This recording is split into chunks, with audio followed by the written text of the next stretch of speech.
Tikinti üçün qazılmış iri həcmli kotlovan uzun illərdir istifadəsiz qalıb. Sakinlərin sözlərinə görə ərazi nə hasarlanıb, nə də hər hansı mühafizə tədbirləri görülüb.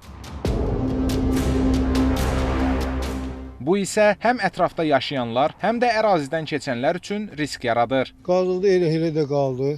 İndi əhali tərəfindən icra hakimiyyətinə müraciət olundu, şikayət olundu. Sonra bir neçə maşın gətirdilər, orada torpaq tökdülər ki, dolduracaqlar. Bir neçə maşın gələndən sonra dayandı. İndi də it, pişik, zir, zibil hamısı sökür. Külək əsəndə bir şey olanda iydən durmaq olmur. Bəlkə də 11 ildir. Düz zibil tökülür ora.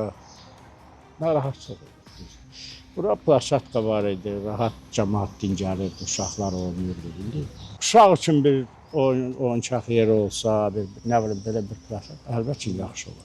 Sakinləri ən çox narahat edən məsələlərdən biri isə kotlavanın tədricən məişət tullantılarının atıldığı əraziyə çevrilməsidir. Onların sözlərinə görə bəzi şəxslər vəziyyətdən sui-istifadə edərək müxtəlif tullantıları burada boşaldırlar. Bu isə ətraf mühitin çirklənməsinə və xoşagəlməz qoxunun yaranmasına səbəb olur. Sakinlərin sözlərinə görə azı 10 ildir ki, qazılmış vəziyyətdə qalan kotlavanın mühafizət səpərinin olmaması ərazidə təhlükəli vəziyyət yaradır. Bununla yanaşı bir çox hallarda məişət tullantılarının da buraya atılması antisanitar vəziyyətin yaranmasına səbəb olur.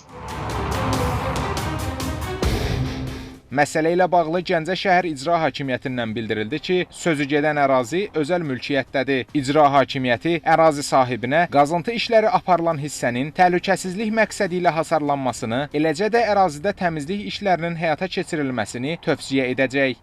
Rasim Əziz, Fərrux Qafarov, Elbrus Kərimli, Xəzər xəbər.